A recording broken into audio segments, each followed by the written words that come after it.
Hey everyone, welcome back to my channel. Today I'm sharing some super easy and healthy snacks and treats that we have been loving around here, and I wanted to share with you guys.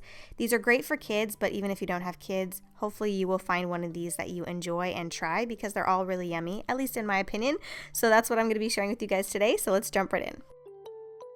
I'm going to start with a homemade salsa, which is really easy to make. I have 2 large tomatoes that I got at the farmer's market, so they're fresh and ready to go, and I wanted to make something with them, so I decided to make some fresh salsa.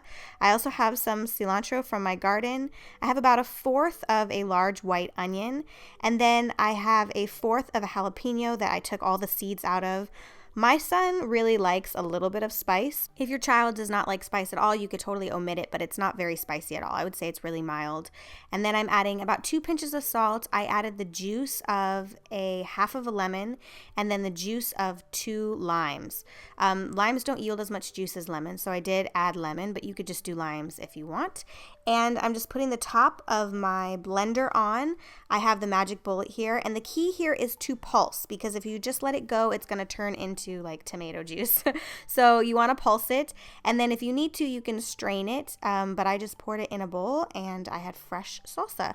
So at first the salsa is a little bit pale looking, but it starts to get redder and redder, and I paired it with these bean chips, which have some protein and some fiber. They're a little bit healthier than traditional chips, and they're really good too, and they pair really great with guacamole or homemade fresh salsa. So if you have those ingredients sitting around in your fridge, make some homemade salsa. It's a really yummy snack. Next is a super easy veggie platter, which I've mentioned before on my blog. This is something that I will do as a snack or even sometimes as a lunch for my son. So I cut up some cucumbers, celery, avocado. You can add cheese or sliced roasted turkey if you want to. You know, the more you add, it becomes more of like a meal type thing instead of a snack. But I will put this out. I'll put a little bit of Himalayan pink salt on the cucumber and avocado, and then I'll just set it out for all of us to enjoy. I usually share it with him, so that's really easy. The next thing is sweet potato toast. I'm preheating my oven to 350 degrees, and then I cut 3 toast-sized strips of a sweet potato, put those on a baking sheet. You can see they're pretty thin here, and then I'm going to put those in the oven at 350 degrees for about 20 to 25 minutes or until they are completely cooked. You can keep an eye on them. They'll start to brown a little bit. Then when they're done, you can pull it out. You can add a little bit of butter on it if you want, or in this case, I just put avocado directly on top, a little bit of pink salt. I've seen it with peanut butter and banana. This is kind of becoming more popular. It is so delicious. My son really loves it. I love it. And I've been kind of obsessing on sweet potatoes right now. We've been getting them in our box, so we've had them, but I also love them. I would say if you add something else with it, it could be a meal, but it's also a really great snack as well.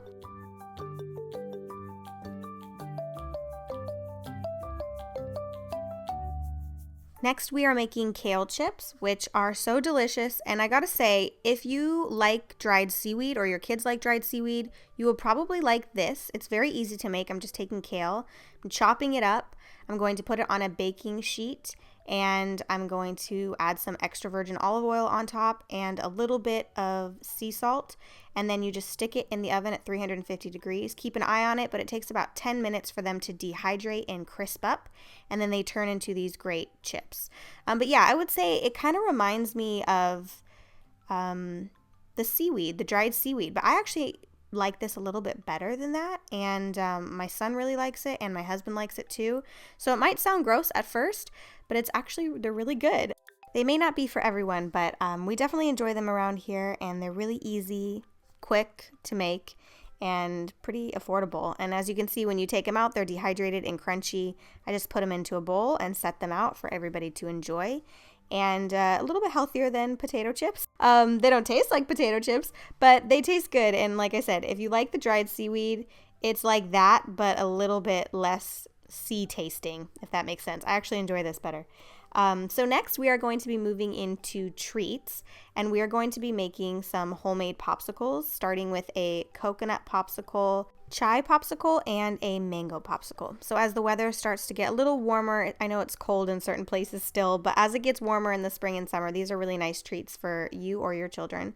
So I have 1 cup of coconut milk, a tablespoon of maple syrup, and a little bit of vanilla bean. It's optional to add shredded coconut. Some people like that texture, some people don't, but I ended up adding the shredded coconut. So the mixture is a little bit thicker looking as I pour it in, but I'm just going to pour it into 2 molds and then put the tops on. I really like these molds. You can just find them for, I think, under $8 or something at Target. Bed Bath & Beyond also has it. And we use them all the time when the weather starts to get warm.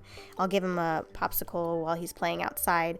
And you can monitor a little bit better, how much sugar goes in there. You can make smoothies, juices, and turn them into popsicles. The other one is the chai. So I'm taking the Tazo Chai Classic Latte and almond milk. And this is actually the combo I use when I make a chai latte. So I'm starting with a cup of the chai concentrate and then a cup of almond milk. And I'm actually going to have some extra over to make a chai latte. But I'm going to add a little bit of vanilla bean, just a tiny bit. And then I'm going to put that in one of the molds. This does have a little bit of caffeine, but not very much at all. It actually says on the container how much it has.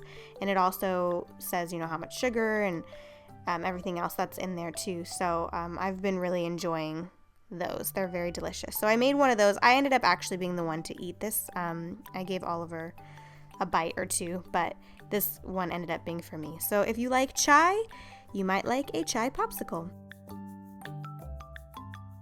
And then the rest I'm just putting over ice as a chai latte. So if you enjoy chai latte, this is the easiest chai latte recipe you could ever imagine. So much cheaper than getting it at Starbucks and super delicious. You can also make it with coconut milk, which I like too. Now for the mango one, we're basically making a smoothie. So I have the frozen mango, then I'm going to add some coconut milk. And you can add some sweetener if you want, like maple syrup or agave. I added a little bit of lemon juice, half of a lemon, and that's it. And actually, my son enjoyed it. I didn't even have to add any sweetener to it. So if your kids don't mind and they'll eat it like this and they think it's a treat, then you don't even have to add anything at all. But if it's not sweet enough, you can add maple syrup or agave or whatever sweetener you prefer. So I just blend that up, then I pour that into the mold, and then I'm going to go ahead and freeze those overnight, and then you have a bunch of yummy popsicles ready to go.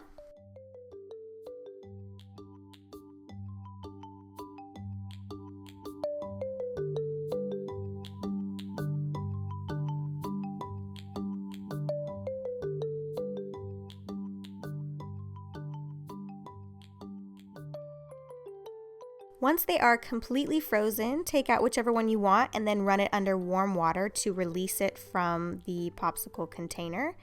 And you only need to do that for a few seconds and then it'll be ready to go. And in this case, Oliver wanted a mango one, so that's the one I gave him.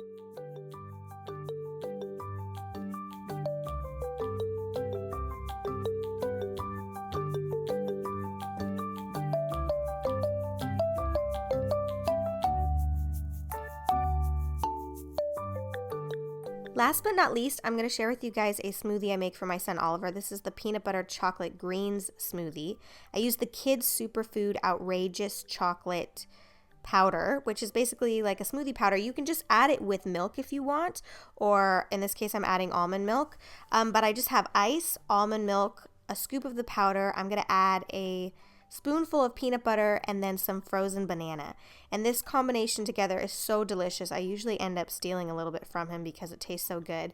And it's a good way to sneak in greens to your kids' diet because it tastes really good and it's full, the powder is full of healthy greens for kids. I also have the berry version of this too, which you can mix with water and just make a popsicle if you want, or you can make a juice, but it's a good way to sneak in those greens to your kids' diet. So mwahaha, they don't know what you're doing. Tastes good, and I always tell him it's a treat. So sometimes I'll make it for him in the morning. I'd usually try not to give him more than one juice or smoothie every day. But yeah, he loves it and he will drink it so quick. I made an adult version of this in my self-care video, but you could just add a chocolate protein or greens powder into one if you want to make the adult version of one. But this is super good. Hopefully you guys found one of these recipes to be interesting. You'll try it out and you'll like it for your family. If you like my videos, please be sure to subscribe to my channel, thumbs up this video, and I'll see you soon.